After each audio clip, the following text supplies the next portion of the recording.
बालाजी आर्यस में आपका स्वागत है। अब हम राजस्थान की जो आर्थिक समीक्षा है तो सेकंड पार्ट देखेंगे और इसमें जो है इस एमसीक्यू सीरीज को कंप्लीट करेंगे। पहला पार्ट अगर आपने नहीं देखा है तो आप देख सकते हो, उसमें मैंने 35+ एमसीक्यू कराए थे और उसमें 100 से ज़्यादा फैक्ट जो है करवाए हैं। और इसके अलावा जो है सूजस में भी 20 एमसीक्यू और उसके 80+ फैक्ट करवाए हैं। और अगर आपने ये नहीं देखा है तो आप जो है प्लेलिस्ट में जाके इसको व्यू कर सकते हैं। इसमें हम जो है इकोनॉमिक सर्वे को कंप्लीट करेंगे और इसमें मैंने 21 क्वेश्चन ही रखे हैं और ज़्यादातर जो है मेन फैक्ट पे ही ध्यान रखा है कि जो आपको फ़ायदा करे। और साथ ही मैंने जो है बजट को भी मैंने कंप्लीट कर दिया है, तो वो बजट कंप्लीट है। अब उतना देख लोगे तो आपको जो है बजट में उतना ही याद रखना है। तो ये टोटल मिला के जो है आपके लगभग 400+ फैक्ट हो जाएंगे। और वैसे भी एग्ज़ाम में आपके जो है करंट अफेयर और इकोनॉमिक सर्विस से 35 क्वेश्चन आते हैं। तो अगर 35 क्वेश्चन अगर करंट अफेयर से आते हैं तो इनके पास जो है सरकारी सोर्स इतने हैं कि इनको करंट अफेयर में ज़्यादा देखने की जरूरत नहीं पड़ती। खासकर अगर इंटरनेशनल के अगर वो 5 क्वेश्चन छोड़ दे, नेशनल इंटरनेशनल के, बाकी 30 क्वेश्चन जो है आपको इनमें से मिल जाएंगे। फिर भी हम जो है जनवरी से लेकर सितंबर तक का एक बार जो है करंट अफेयर में जो जो क्वेश्चन बन सकता है उनका एमसीक्यू सीरीज में ही एक बार देख लेंगे। और ये मेरे बारे में इंफॉर्मेशन है। 2 बार मैंने आर एस में दिया, सेंट्रल गवर्नमेंट में मैंने जॉब किया है और करंटली मैं राजस्थान गवर्नमेंट में सर्विस में हूँ। तो स्टार्ट करते हैं। पहले कुछ डेटा देख लेते हैं कृषि से रिलेटेड। तो कृषि में जो है 4 सब पार्ट है: पशुपालन, फसल, वन उपज और मत्स्य पालन, मछली वाला। तो इनमें जो है पशुपालन जो है राजस्थान में सबसे ज़्यादा होती है। क्यों? क्योंकि वेस्टर्न राजस्थान में जो है पानी की कमी है, इसलिए वो वहाँ पे 100% तक जो कैसे कैसे कह सकते हैं कि 100% तक जो है वेस्टर्न राजस्थान में, पश्चिमी और राजस्थान में पशुपालन पे ही निर्भर है। उसकी वजह से जो है राजस्थान का पूरा एवरेज में पशुपालन हाईएस्ट है। फिर फसलें हैं, फिर वानिकी से जो माइनर फॉरेस्ट फॉरेस्ट प्रोड्यूस, जो छोटी मोटी जो वहाँ से लकड़ियाँ या फिर दूसरी चीज़ें ले आते हैं, उनको बेच के भी ये काम करते हैं। फिर अगला है मत्स्य पालन, जो सबसे कम है 0.39%। तो आपको ये सीक्वेंस पूछ सकता है। फिर भूमि उपयोग का देख लेते हैं कि भूमि किस तरह से जो है राजस्थान में यूज में आती है। तो 100% भूमि का जो है 52% जो है शुद्ध बोया हुआ क्षेत्र है। और बंजर भूमि कितनी है? 10.57 या 97% है। जैसे 11% जो है बंजर भूमि है, 8% वन है और झाड़ियाँ, छोटी मोटी झाड़ियाँ जो है 0.09% है। सबसे कम जो है झाड़ियाँ, सबसे ज़्यादा शुद्ध बोया, फिर बंजर और वन। तो ये सीक्वेंस के हिसाब से। अब जीडीपी देख लेते हैं, स्टेट जीडीपी। तो स्थिर मूल्यों पे जो सकल राज्य घरेलू उत्पाद है, तो स्थिर मूल्य पे 799 हाथ रख लो आप भले ही, 799, 449। और इसमें ग्रोथ कितनी हुई है? 8.19% की। और प्रचलित में 14-13। तो ये 7 और 14 याद करो। किस 7 तो ये है और 14 प्रचलित में है। और इसमें जो है इसका डबल हो गया। उसी तरह ही जो है 8 तो 8 तो इसमें ग्रोथ है। एक मिनट, हाँ, 8% की ग्रोथ है और यहाँ पे 16% की ग्रोथ है। दोनों ही डबल हो रहा है, ये देख लेना। फिर शुद्ध राज्य घरेलू उत्पाद है। शुद्ध कैसे होता है? माइनस इसमें से जो है डेप्रिसिएशन या मूल्यह्रास जो है घटाने पर जो है शुद्ध राज्य घरेलू उत्पाद आता है।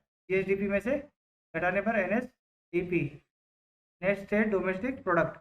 तो ये स्थिर मूल्य पे है 694 और प्रचलित में है 1259। तो ये 6 और 12 है।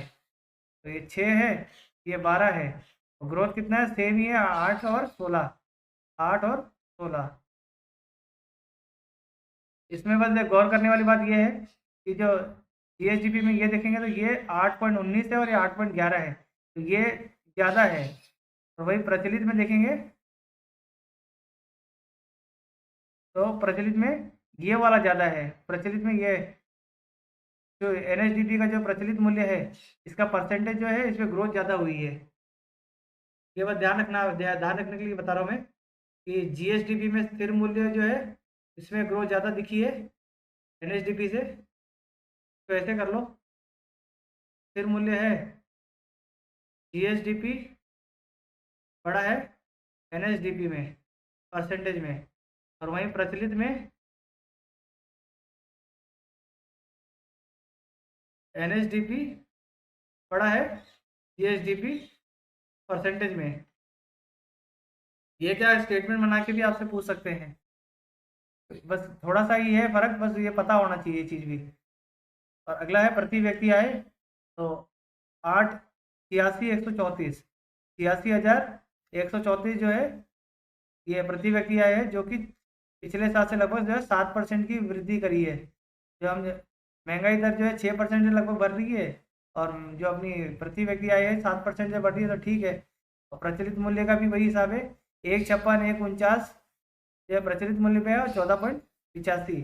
तो ऐसे याद करो कि 7%, 7 से थोड़ा कम है, और यहाँ पे 14 से ज़्यादा है।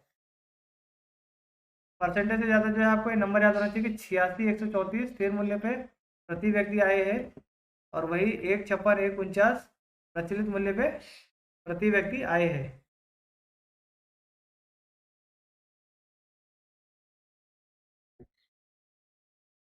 अगला एक सवाल देख लेते हैं कि देश में उनके हिस्से पर राजस्थान कृषि उत्पादन प्रतिशत का अनुक्रम बताना है। राजस्थान का जो कृषि उत्पादन होता है तो देश के परसेंटेज में कितना प्रतिशत जो ज़्यादा शेयर रखता है उनको उतना रखना है, उनको सबसे आगे रखना है। तो इसमें ये नीचे देख लो आप कि गवार जो है देश का 85% जो है राजस्थान में होता है, सरसों 44% होता है, और बाजरा 42%, और मूंगफली 19%। इन तीनों में तो राजस्थान जो है फर्स्ट पर है, और मूंगफली में सेकंड पर है। तो ये देख लेते कहाँ पर है, गवार, सरसों, बाजरा और मूंगफली। ये वाला आपका सही है क्रम।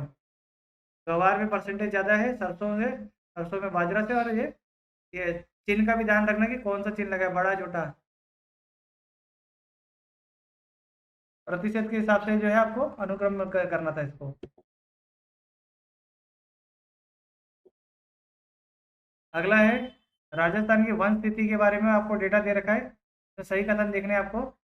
तो राजस्थान में जो अभी टोटल फॉरेस्ट कवर हो गया है 32,864 स्क्वायर किलोमीटर।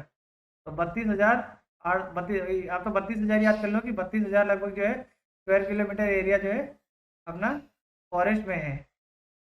और फॉरेस्ट कवर का जो ग्रोथ हुआ है कितना हुआ है, 25.45 स्क्वायर किलोमीटर, सिर्फ 25 किलोमीटर स्क्वायर से जो है एरिया फॉरेस्ट बढ़ा है। और एरिया कवर कितना है 9.60%, ये भारत के हिसाब से है। भारत का 9.60% जो है एरिया, भारत में अगर जो जितना अगर 100% कोई एरिया जो है फॉरेस्ट का है, तो उसमें से जो 9% जो है वो इंडिया में है, राजस्थान में है। ऐसे याद कर लो।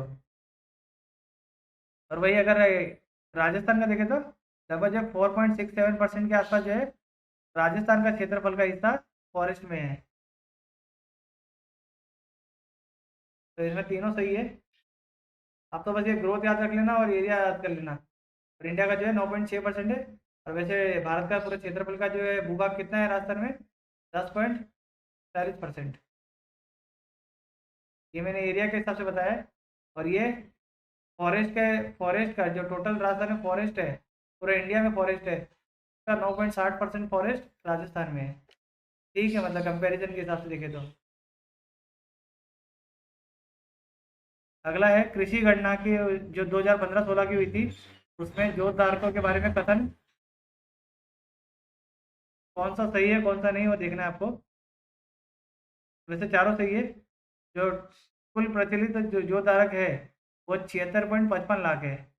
कुल तो 76-55 लाख है, और महिला प्रचलित जो जोत धारक कितनी है, 7.75 लाख।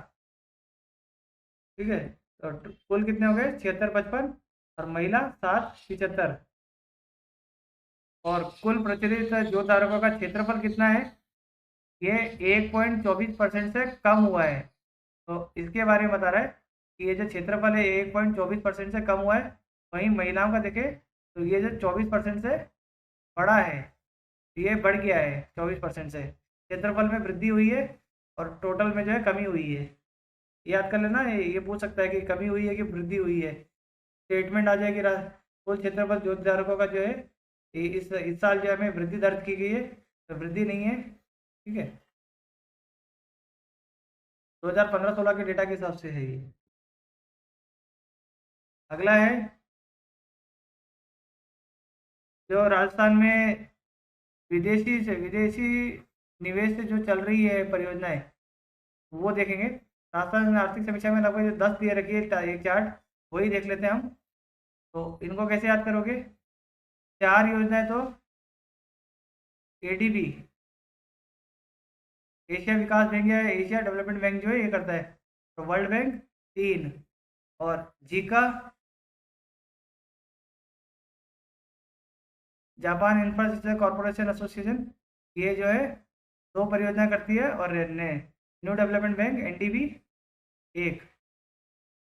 तो इसमें जो शहरी क्षेत्र है, नगरीय क्षेत्र है, और शहर में राजमार्ग है, ये वाले जो राजमार्ग और शहरी वाले जो है एशिया डेवलपमेंट बैंक करेंगे। तो राजस्थान शहरी क्षेत्र विकास कार्यक्रम, राजस्थान मध्यम नगरीय क्षेत्र विकास परियोजना, राजस्थान राजमार्ग निवेश कार्यक्रम पहला और निवेश कार्यक्रम दूसरा। तो ये 2 हो गए।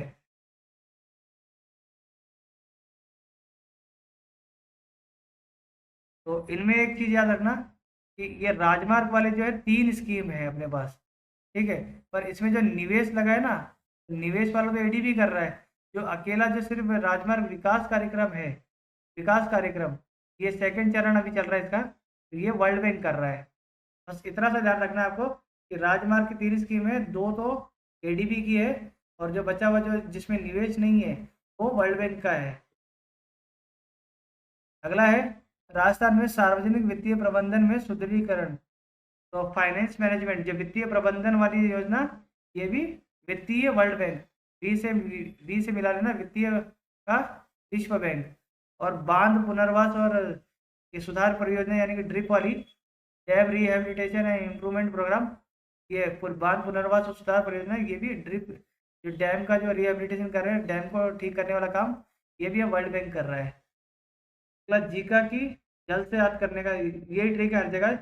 जल क्षेत्र वाली जो है 3 योजनाएं हैं, 2 जल क्षेत्र की है ये, और एक ये वाली जो जल क्षेत्र आजीविका है, और जल क्षेत्र फ्लोरोसिस है, लोगों को रोजगार दिलाना। और फ्लोरोसिस वाली ये 2 योजनाएं जीका की है, और वही जल क्षेत्र में पुनः संरचना करनी है, फिर से करना है। पुनः संरचना मतलब उसको क्यों नया करना है, न्यू करना है ना, पुनः संरचना का मतलब।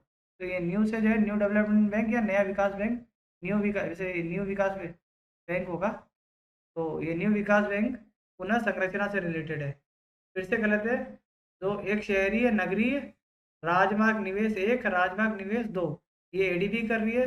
और सिर्फ राजमार्ग विकास है तो वर्ल्ड बैंक, वित्तीय प्रबंधन वाली वर्ल्ड बैंक, बांध पुनर्वास वाली वर्ल्ड बैंक।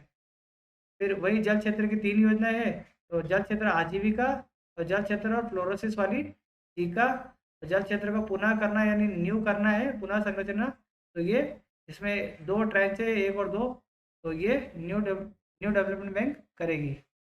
बस एशिया डेवलपमेंट बैंक और न्यू डेवलपमेंट बैंक में कंफ्यूज मत होना।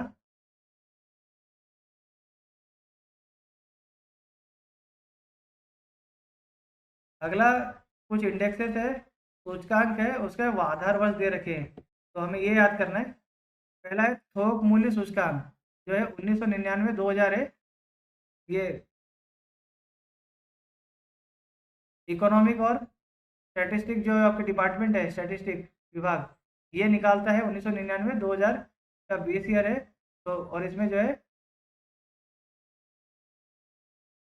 ठीक है। अगला है एक तो उपभोक्ता मूल्य सूचकांक यानी कि सीपीआई। सीपीआई का जो है कृषि श्रम यानी कि एग्रीकल्चर लेबर, तो एग्रीकल्चर लेबर का जो है बेस ईयर है 1986-87, ये को निकालता है श्रम ब्यूरो।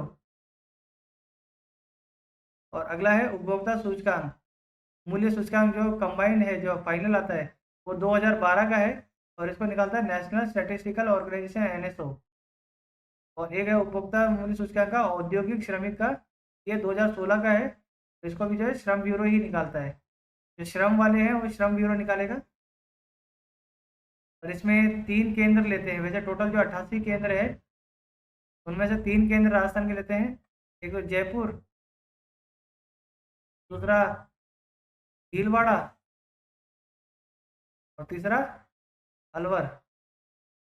ये 3 केंद्रों से जो है डेटा उठा के जो है ये करते हैं। और ये जो सारे जो डेटा है जो है मंथली आता है, तो मंथली इनका निकलता है डेटा।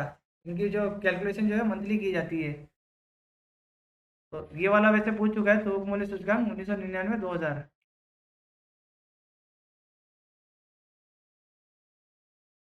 इसमें वैसे एक चीज़ और बता देता हूँ कि इसमें 3 कंपोनेंट है, 3 पार्ट है इसमें।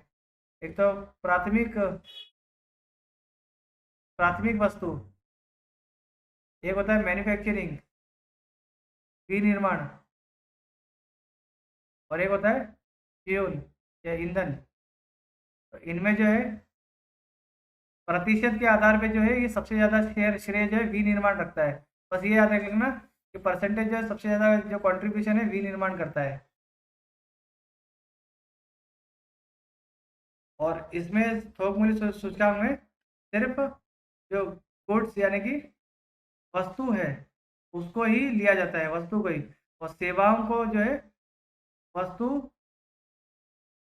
प्लस सेवा, और इन दोनों को लिया जाता है उपभोक्ता मूल्य सूचकांक में, यानी कि सीपीआई में, कंज्यूमर प्राइस इंडेक्स में। तो विनिर्माण याद रखना, और ये इनमें कौन सी वस्तुएं आ रही है वो देखना है बस। और डब्ल्यूपीआई का जो बेस ईयर 1999-2000 है। कृषि वाले जो है सबसे पुराना है, 1986-87 अभी भी वही बेस ईयर लेके चल रही है। और कंबाइन जो आता है सीपीआई का जो मेन रिपोर्ट आती है वो 2012 की बेस ईयर लेती है। और जो इंडस्ट्री है ये अपडेटेड रखने के लिए जो है 2016 का बेस ईयर लेते हैं ये। अभी अभी पिछले 2-3 साल पहले ही इसको चेंज किया है। और इनमें 3 कंपोनेंट है, इसमें 3 केंद्रों को लेते हैं राजस्थान के। जयपुर, जयपुर में तो अपना मेन राजधानी होगी। भीलवाड़ा टेक्सटाइल की वजह से, कपड़ों के व्यापार की वजह से। और दूसरा जो ये अलवर है वो इंडस्ट्री की वजह से, खूब सारी इंडस्ट्री है। तो ये 3 लेते हैं। अगला एक डेट से रिलेटेड है, ये मुझे लग रहा है कि सवाल पूछा जा सकता है, इसके लिए मैंने लिया है कि राज्य में जो पहली बार जो है ये महिला नीति बनी है। इससे पहले वैसे 2000 के आसपास जो एक नीति बनी थी, और अब जो है एक नई नीति बनी है महिला नीति। तो इनमें पूछ रहा है कि जो है इसकी डेट कब है, कब लॉन्च हुई थी ये। तो इसकी डेट है 11 अप्रैल 2021। 11 अप्रैल 2021 को जो है महिला पॉलिसी, महिला नीति लॉन्च हुई थी। ये याद रख लेना 11 अप्रैल 2021। मैं ज़्यादा डेट आपको याद नहीं कराऊंगा। एक कुछ पॉलिसियाँ ऐसी है जिनको जो है आरपीएससी भी जो है सम्मान देने के लिए जो है पूछ सकती है। अगला जो अपना उपभोक्ता संरक्षण अधिनियम 2019 है, यानी कि कंज्यूमर प्रोटेक्शन एक्ट 2019। उसमें 3 त्रिस्तरीय व्यवस्था बनाई है। किसी को भी अपना जो है किसी को भी अपना डिस्प्यूट लेके जाके अपना कोई अपना सॉल्यूशन लेना है, किसी कंज्यूमर को किसी को कोई तकलीफ है, 3 लेवल पे जाके वो अपनी कंप्लेंट कर सकता था। एक तो डिस्ट्रिक्ट लेवल पे, एक स्टेट लेवल पे, एक नेशनल लेवल पे। तो ये पूछा है कि जो डिस्ट्रिक्ट कोर्ट है, जिला न्यायालय है, उसमें कितने तक का जो है वाद ये सुनेगा जिला न्यायालय। तो इसमें ऑप्शन है 1 लाख, 10 लाख, 1 करोड़ और 10 करोड़। अगर आपने कहीं पढ़ा है तो थोड़ा देर सोच के देखो आपको क्या याद है कि नहीं याद है। कि ये सवाल जो है मैंने कई बार एग्जाम में कई जगह देखा है, तो इसके यहाँ पे रिपीट होने के चांसेस हो सकते हैं। तो इसका जवाब है 1 करोड़ तक। तो 1 करोड़ तक जो है डिस्ट्रिक्ट कोर्ट है, जो जिला न्यायालय है वो 1 करोड़ तक का बात देखेगा। 1 से 10 करोड़ तक का जो स्टेट का जो कोर्ट है वो देखेगा। और जो नेशनल में जो इनका जो डिस्प्यूट का बना है कंज्यूमर प्रोटेक्शन के लिए, उपभोक्ता संरक्षण के लिए, वो 10 करोड़ से ऊपर का वाद देखेगा। तो ये याद रख लेना डिस्ट्रिक्ट में 1 करोड़ तक है।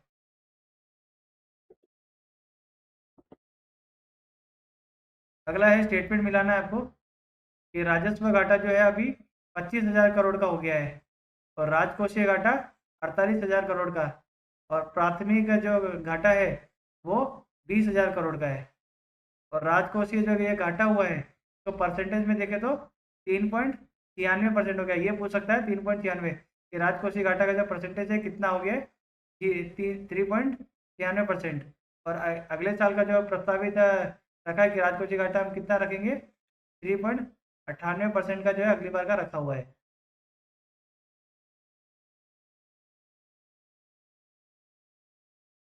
आपको बस ये एक डेटा याद रखना है, बाकी तो याद रखे नहीं रखे कोई दिक्कत नहीं है। अगला है, एक और मिलान करना है कि जैव विविधता जो अधिनियम है वो कब पास हुआ था, वो 2002 को पास हुआ था। फिर ये पूछ रहा है कि सजावटी मछली ये कहाँ पर है, जो ऑर्नामेंटल मछलियों के जो है उत्पादन का कहाँ पे पालन उसका हो रहा है, तो ये बीसलपुर डैम में हो रहा है।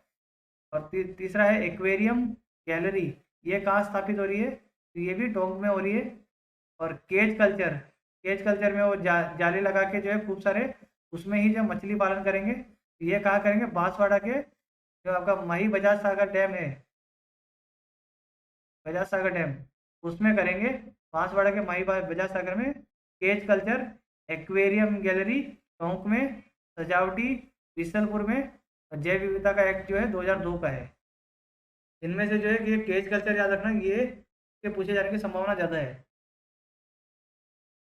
अगला आपको 3 योजनाएं दे रखी है, इसके बारे में डेट कब लॉन्च हुई और डिटेल ज़्यादा याद नहीं करनी है, कुछ कुछ याद रखना है। जैसे अटल भूजल योजना है, ये 1 अप्रैल को जो अप्रैल फुल डे है उसी दिन जो है इन्होंने जो है अटल को जो है लोगों को भूजल वाली एक स्कीम टिका दी है। तो इसमें क्या वर्ल्ड बैंक का समर्थन है, अभी तक भी जो है भूजल की आप देख रहे हो, अगर आपने मई सूचस पढ़ी है उसमें भी मैंने डेटा कवर कराया है कि भूजल जो है 1.72% है, और अपन जो है फिर भी 150% से ज़्यादा जो है दोहन कर रहे हैं। तो भूजल की योजना लगभग सार्थक दिख नहीं रही है। तो ये 1 अप्रैल का ये हिसाब है। इसमें क्या करवाते हैं, जन भागीदारी से जो है भूजल भूजल स्थिति जो सुधारने, कैसे जन भागीदारी, जो नालियों की व्यवस्था जो है गाँव में है ऐसी करके रखो कि गाँव के बाहर जो है खड्डा बन जाए और उसी में जो सारा पानी जाए और भूजल जो है बढ़ जाए, ऐसा कुछ जो है व्यवस्था बनाने की इसमें थी। और अगला है बांध पुनर्वास सुधार योजना, ये वर्ल्ड बैंक के समर्थन से है, ये हमने पहले भी देख लिया अभी, और ये 2020 से चल रही है, अभी इसका जो है सेकंड फेज चल रहा है 2021 से। अब एक है राजस्थान सड़क सुरक्षा कवच, जो सड़क सुरक्षा कवच है तो इसके बारे में जो है इनको कुछ जानकारी है, जो डेयरी वेरी में जो काम करते हैं उनके लिए। तो ये 1 जनवरी 2022 में ही चालू हुई थी डेयरी के लिए। और इसमें दिया क्या कहा था कि अगर किसी की मृत्यु हो जाती है, स्थायी विकलांगता होती है, तो उसको जो है 5 लाख रुपए का जो है कवर मिल जाएगा, और अस्थायी विकलांगता होती है तो 2.5 लाख रुपया, 5 लाख 2.5 लाख रुपया। और एक सरस में जो दूध के व्यापारी है उनको सरकार सब्सिडी कितनी देती है, उनको जो है 5 रुपया प्रति लीटर जो है ये देती है सरकार, 5 रुपया पर लीटर जो है सब्सिडी भी दे रही है। ये भी याद रख लेना, 5 रुपया, 5 लाख और 2.5 लाख, और एक 1 जनवरी का ये डेट है, और ये 1 अप्रैल याद रख लेना।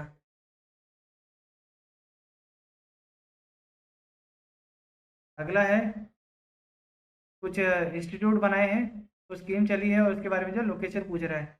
तो एक तो दो है पशुपालन, एक पशुपालन विश्वविद्यालय है और एक पशु चिकित्सालय है। तो विश्वविद्यालय तो जो है लोग जयपुर में बनाएंगे, जयपुर में वैसे ही खूब सारी यूनिवर्सिटी बनी है, तो एक पशुपालन की और बना दी इन्होंने। एक पशु चिकित्सालय है, चिकित्सालय दो जगह बन रहा है, एक तो सिक्कर में और एक जो है बस्सी, ये बस्सी जयपुर वाला है वैसे, ये चित्तौड़ वाला नहीं है। तो पशु चिकित्सालय बस्ती और सिक्कर में, और एग्रो पार्क जो है बीकानेर में बनेगा। और जैविक उत्पाद मार्ट, जो जैविक खेती को प्रमोट करने के बाद जो उसमें प्रोडक्ट आएंगे तो बेचने के लिए जो है जयपुर और जोधपुर में ये इनका मार्ट लगेगा। और ये वाला याद रखना कि ऑर्गेनिक जो प्रोडक्ट मार्ट है ये जयपुर जोधपुर में बनेगा। और एक जो वेटनरी हॉस्पिटल है ये बस्सी, याद कर लेना, बस्सी वाला ज़्यादा इंपॉर्टेंट है। अगला जो राजस्थान में जो है जानवरों की जो जनगणना है, पशु जनगणना, तो उसके हिसाब से जो है प्रतिशत के हिसाब से इनको आरोही क्रम में लगाना है कि किसका जो है भारत के हिसाब से जो है परसेंटेज ज़्यादा है राजस्थान में। आरोही क्रम क्या होता है, घटते से बढ़ते क्रम में सबसे कम किसका शेयर है, फिर उससे बढ़ते बढ़ते बड़ा वाला आखिर में। तो यहाँ पे मैंने दे रखा है वैसे, भेड़ 11% है राजस्थान में, और भैंस 12%, बकरी 14%, और ऊँट जो है 84% है। और ये इंडिया के कंपैरिजन में, इंडिया का 84% जो है ऊँट, राजस्थान में है बकरी 14%, भैंस 12 और भेड़। तो भेड़ भैंस याद रख लेना। एक तो सिंगल भेड़ है तो ये पहले आएगा, और दो लग गया तो भ के ऊपर जो 2 मात्रा लगी तो ये सेकंड नंबर पे 12 हो जाएगा। फिर भेड़ भैंस हो गई, फिर बकरी ऊँट बचा हुआ, जो बकरी और ऊँट है, ऊँट सबसे ज़्यादा ही याद रख लेना। भेड़ भैंस बकरी ऊँट, तो अगर थोड़ा ऐसे याद रखोगे तो ही याद रहेगा। तो इसका ऑप्शन कहाँ है, ये पहला वाला ही है, भेड़ भैंस बकरी ऊँट। तो परसेंटेज याद करने की जरूरत नहीं है, वैसे एक ऊँट का याद कर लेना, वैसे 84% रहती है। ये क्वेश्चन शायद रिपीट हो गया है। केज कल्चर बांसवाड़ा भाई बजाज वाला, एक्वेरियम टोंक में, सजावटी मछली बीसलपुर में, और जैविक विविधता 2002 में। अब जो है कुछ डैम देख लेते हैं और उनकी लोकेशन देख लेते हैं, जो इम्पोर्टेंट इम्पोर्टेंट डैम है इनके पूछे जाने की संभावना इस बार लग रही है। एक तो जवाई बांध कहाँ पर है, पाली में है, और इसको जो है महाराजा उमेश सिंह ने, जो जोधपुर के महाराजा उमेश सिंह है, इन्होंने बनवाया था। और इसमें इंजीनियर कौन थे, एडगर और फर्गुसन। तो जवाई फर्गुसन, फर्गुसन याद रख लेना, जवाई फर्गुसन है। और ये जो लूनी की सहायक नदी से, ये पानी सहायक नदी से जो ये पानी लेते हैं। और एक जो सेई बांध है, सेई बांध याद रखना कि उदयपुर में जो जो सेई बांध है वहां से भी ये पानी लेता है, जवाई पाली। और अगला है, भरतपुर में 2 बांध है, एक अजान बांध, एक मोती झील, अजान और मोती झील। और इन दोनों को जो है सूरजमल जाट जी ने बनाया था। और ये भरतपुर की लाइफ, इसमें जो मोती झील है, इसको भरतपुर की लाइफलाइन कहते हैं। तो अगर क्वेश्चन आ जाए कि भरतपुर की लाइफलाइन किसे कहते हैं, तो मोती झील है, मोती झील भरतपुर की लाइफलाइन है। अगला है जाखम बांध, जाखम जो है प्रतापगढ़ में है, और जाखम नदी पर है। अगला है बिसलपुर बांध, बिसलपुर बांध जो है टोंक में, अपने हमें पता ही है। और ये बनास व डाई नदी के संगम पर है। तो ये 2 नदी जहाँ पे मिलती है वहाँ पे जो है इन्होंने बांध बनाया है, बनास और डाई। और इसमें जो है 2 विदेशी संस्था जो है फंडिंग कर रही है, एक तो इंडियन, एक नाबार्ड। नाबार्ड जो है national agriculture board of, national agriculture board जो है राजस्थान की, एग्रीकल्चर रूरल डेवलपमेंट जो भी है ये नाबार्ड, ये और एशिया डेवलपमेंट बैंक एडीबी, ये 2 मिलकर जो है बिसलपुर बांध में परियोजना में फंडिंग कर रही है। तो एडीबी का याद रखना, विदेशी फंडिंग है। एक पांचना बांध याद रखना, ठीक है, पांचना बांध आपके करौली में है, 5 करौली। ये मिट्टी से बना सबसे बड़ा बांध है। अगर पूछ ले, सवाल आ जाए कि मिट्टी से बड़ा सबसे बड़ा बांध कौन सा है, तो पांचना है। मतलब 5 मुट्ठी में जो है मिट्टी भर के जो है इसको बनाया है, 5 उंगलियों में मुट्ठी भर के ऐसा कुछ। और इसको जो है यूएसए के सपोर्ट से, अमेरिका के सपोर्ट से जो है आर्थिक सहयोग से जो है बना है पांचना बांध। और ये करौली में है, बिसलपुर में, एडीबी और नाबार्ड। एक है अडवान बांध, अडवान बांध जो है भीलवाड़ा में है, और ये मानसी नदी के ऊपर है। आपने लाल कृष्ण आडवाणी जी है, तो उनको मान सम्मान मिला है बहुत ज़्यादा, ऐसे याद कर लो, अडवाणी मानसी, मान सम्मान ऐसे याद कर लो किसी भी तरह से, जो है भीलवाड़ा में ये है। एक नारायण सागर है बांध, ये ब्यावर में है। और ये जो है अजमेर जिले का समुद्र कहा जाता है इसको, नारायण सागर। और इसमें खारी नदी है, वो खारी नदी का पानी आता है इसमें, नारायण में खारी नदी का पानी आता है। अजमेर जिले का ब्यावर, वैसे भी आपके तो नया जिला ही बन गया है ब्यावर, तो उस हिसाब से भी देख लो आप। अगला है नंद समन, तो नंद समन जो है ये नाथद्वारा राजसमंद की है। और इसको जो है राजसमंद की जीवन रेखा कहते हैं। तो राजसमंद की जीवन रेखा नंद समन, और भरतपुर की जीवन रेखा मोती झील। ये मैंने कुछ ही डैम आपको कराए हैं, 27-28 ज़्यादा डैम है। और हमने जो है जो जो इम्पोर्टेंट है वो, और पिछले जो हमने जो पूछा था माही बजाज में, जो केज कल्चर और रंगीन मछलियाँ जो बिसलपुर में है, वो सभी चीज़ें आपको याद रखनी है। और इनके ये सब डेटा याद रखना कि ये खासकर जो 2 नदियों के संगम में जो बिसलपुर है, मिट्टी से बना बांध जो आपका पाचरा बांध है, और सेई बांध याद रख लेना उदयपुर का, ये जवाई बांध को पानी देती है। और इनमें जो एडीबी को किस बांध को सपोर्ट कर रही है फाइनेंशियली, बिसलपुर, और अमेरिका के सपोर्ट से पाचना। और अजमेर का समुद्र किसे कहते हैं, नारायण सागर को। ये फाय सागर या आना सागर उनको मत मार्क कर लेना, ये नारायण सागर है, इनको कहते हैं। सारी नदी पर ये बना हुआ है। और राजसमंद में ये नाथद्वारा श्रीनाथ जी के उधर में जो है, जो ये नदी, ये बांध बना हुआ है नंद समंद, ये राजसमंद को जो है पानी सप्लाई करने के लिए इस बांध का यूज में लिया जाता है। अगला पूछ रहा है कि स्काडा प्रणाली कहाँ कहाँ अभी जो है यूज में ली गई है। तो ये बांधदेव के नाम दे रखे हैं, तो इनमें से हमें आइडेंटिफाई करना है कि स्काडा स्काडा सिस्टम क्या होता है। ये ऑटोमेटिक जो है गेट ओपन सिस्टम होता है। एक लेवल पे जब पानी आ जाता है तो जब बांध अपने आप ओपन करके जो है उसको रिलीज प्रेशर रिलीज कर देता है, ताकि जो है बाढ़ की संभावना जो है कम की जाए। तो स्काडा सिस्टम कहाँ का यूज हुआ है, जवाई और बीसलपुर में। बीसलपुर बांध और जवाई बांध में जो है ये लगाया गया है प्रणाली। अगला, आदिवासी मछुआरों के लिए जो है एक आजीविका मॉडल बनाया है, जीरो रेवेन्यू मॉडल। तो ये आजीविका मॉडल जो है कहाँ, इनमें से कौन सी जो है झील, 3 झील का नाम दिया है इसमें। यहाँ पे जो आदिवासियों के लिए जो मछुआरे हैं, इनके लिए जो आजीविका मॉडल में 3 जिलों में काम करेंगे, तो इनमें से कौन सा इसमें शामिल नहीं है। तो इसके आने की संभावना भी बहुत ज़्यादा है, क्योंकि आदिवासी से रिलेटेड जो है एक अलग तरीके की पहल शुरुआत की गई है। तो इसमें माही बजाज सागर है, कडाना बैक वाटर जो आपका डूंगरपुर में है, और ये माही बजाज सागर आपका जो है बांसवाड़ा में है, और एक जो है आपका जयस्तंभ झील जो आपका उदयपुर में है। ये 3 है, और इसमें राजसमंद झील नहीं है। तो 3 है कौन से, माही बजाज सागर बांसवाड़ा, कडाना बैक वाटर डूंगरपुर, जयस्तंभ झील उदयपुर। ये याद कर लेना। ये कुछ क्वेश्चन में से ऐसे हैं जिनमें आने के चांसेस ज़्यादा है ये। अगला, कृषक कल्याण कोष अभी जो फिलहाल कितना है, तो ये तो बढ़ते रह रहा है, तो ठीक है। पहले 1000 करोड़ था, फिर 2000 करोड़ था, फिर बढ़ता गया। अब जो है इस बजट में, इसमें इस इकोनॉमिक सर्वे में जो इसको जो है 7500 करोड़ लिखा हुआ है।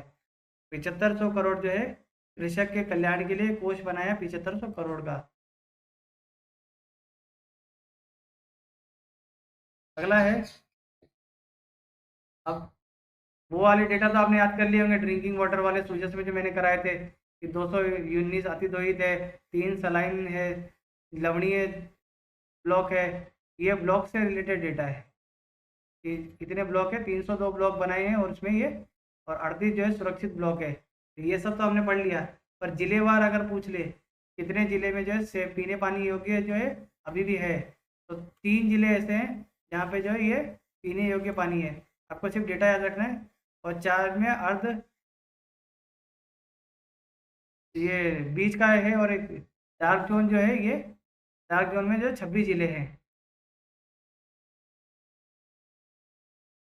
अब तो 3 जिले याद रख लेना कि पीने योग्य अभी भी फिलहाल है इसमें।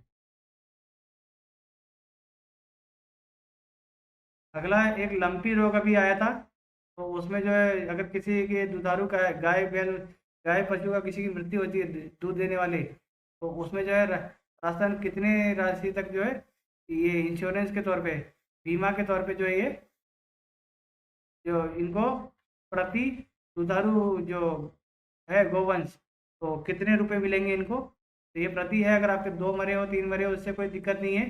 ये 40,000 प्रति दुधारू गौवंश के पे जो है, मतलब अगर उनकी मृत्यु लंबी रोग से हुई है तो उसके मालिक को मिलेंगे। 40,000 का रखा है, ठीक है।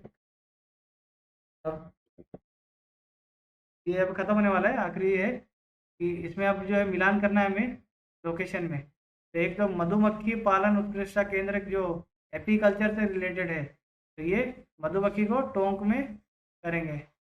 तो मधुमक्खी पालन जो है टोंक में है। ये मैंने पहले भी कराया था। अंजीर का है सिरोही में, और अमरूद का सवाई माधोपुर में।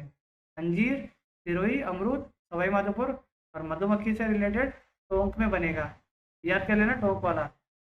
तो ये 3 उत्कृष्टता केंद्र है, और भी बने हैं लेकिन ये हमें जो है मेन मेन याद रखना है, ठीक है। ये 3 याद रख लेना, इससे आपका जो है आंसर निकल जाएगा।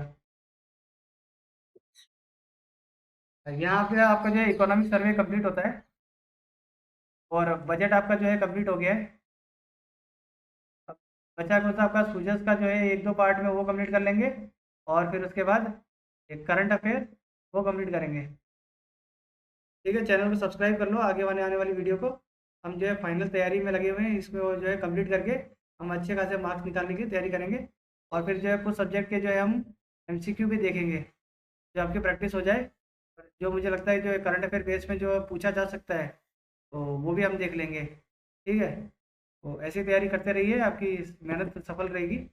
Thank you. और चैनल को सब्सक्राइब कर लेना, बेल आइकन दबा लेना।